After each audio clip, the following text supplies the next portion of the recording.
Kalian harus senantiasa ridho kepada Allah Azza wa Jalla dalam keadaan senang maupun susah, dalam keadaan baik maupun buruk, sehat ataupun sakit, kaya maupun miskin, dan dalam keadaan sukses ataupun gagal. Aku tidak melihat obat yang baik bagi kalian selain berserah diri kepadanya. Jika Allah menakdirkan sesuatu bagi kalian, janganlah takut. Janganlah mengeluh kepada selainnya, sebab itu justru bisa menyebabkan bencana bagi kalian. Tenang dan diamlah. Jika kalian ridho, Dia akan mengubah kesusahan kalian menjadi kebahagiaan. Orang yang zuhud itu berpuasa dari makan dan minum, sedangkan orang yang arif itu berpuasa tanpa diketahui. Orang yang beriman selalu menyembunyikan apa yang ada padanya. Jika lisannya terlanjur mengucapkan sesuatu yang kurang baik, maka ia segera memperbaiki ungkapan yang diucapkan itu. Berusahalah menutupi apa yang telah lahir, dan mohon kemaafan. Janganlah kamu menghendaki kelebihan dan kekurangan. Janganlah mencari kemajuan dan kemunduran, sebab ketentuan telah menetapkan bagian masing-masing. Setiap orang di antara kamu tidak diwujudkan melainkan telah ditentukan catatan mengenai pengalaman hidupnya secara khusus. Bersopanlah yang baik terhadapnya dan terhadap makhluknya. Sedikitlah berbicara yang tidak berguna bagimu. Wahai anak, janganlah kamu menuntut sesuatu kepada seseorang. Dan jika kamu mampu untuk memberi dan tidak mengambil, maka lakukanlah. Kamu melayani dan kamu tidak minta dilayani oleh orang lain, maka lakukanlah. Nasihatilah dirimu terlebih dahulu, barulah kemudian menasihati orang lain. Kamu harus lebih memperhatikan nasib dirimu. Janganlah kamu menoleh pada orang lain sedangkan dalam dirimu masih ada sesuatu yang harus diperbaiki.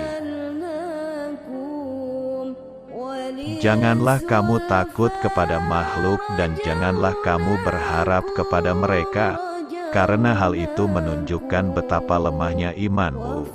Hendaklah engkau istiqomah dalam cita-citamu, sehingga engkau memperolehi ketinggian. Karena Allah akan memberimu sesuatu yang layak dengan cita-citamu, dengan kebenaran dan keikhlasanmu. Bersungguh-sungguhlah engkau, songsong dan kejarlah, karena sesuatu itu tidak akan datang kepadamu begitu sahaja, tanpa berusaha memperolehinya. Sedangkan engkau mempunyai kewajiban untuk melakukan amal kebaikan sebagaimana engkau diwajibkan untuk mencari rezeki. Jadikanlah akhiratmu sebagai modalmu dan jadikan duniamu sebagai keuntunganmu.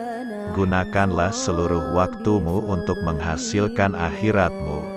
Lalu apabila dari waktumu itu ada sedikit yang masih tersisa, maka gunakanlah untuk berusaha dalam urusan duniamu dan mencari penghidupanmu. Berpikirlah bahwasanya sesuatu yang kamu cintai di dunia ini tidak akan kekal selamanya, tidak abadi dan pasti fana. Jika kamu telah menyadari hal ini, maka kamu tidak akan melupakannya walaupun sekejap. Sesungguhnya bencana terhadapmu bukan untuk menghancurkanmu, melainkan sesungguhnya akan mengujimu, mengesahkan kesempurnaan imanmu dan menguatkan dasar kepercayaanmu dan memberikan kabar baik ke dalam batinmu. Orang itu dikatakan dekat dengan Allah selama dia meluangkan waktunya untuk berzikir setiap hari. Wahai muridku, jangan jadikan apa yang kamu makan dan minum, yang kamu pakai, yang kamu nikahi dan berkumpul dengannya sebagai tujuan dan cita-cita.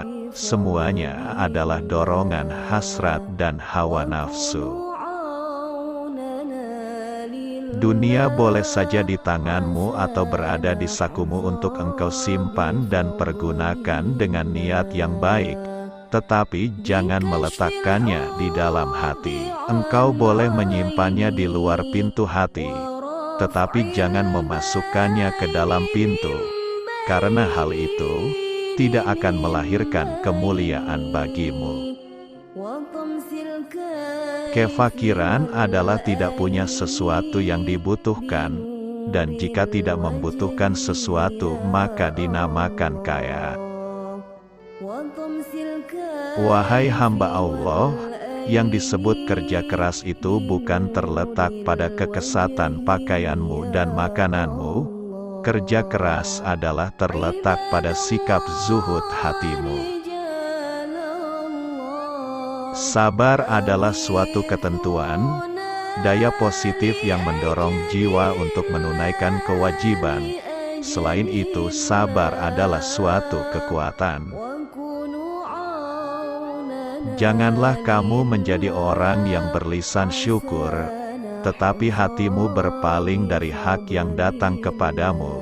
Memang demikianlah kebanyakan orang. Terkadang kamu meminta pertolongan kepadanya dengan menentangnya. Perbaikilah hatimu, karena jika hati telah baik, segala tingkah lakumu akan menjadi baik.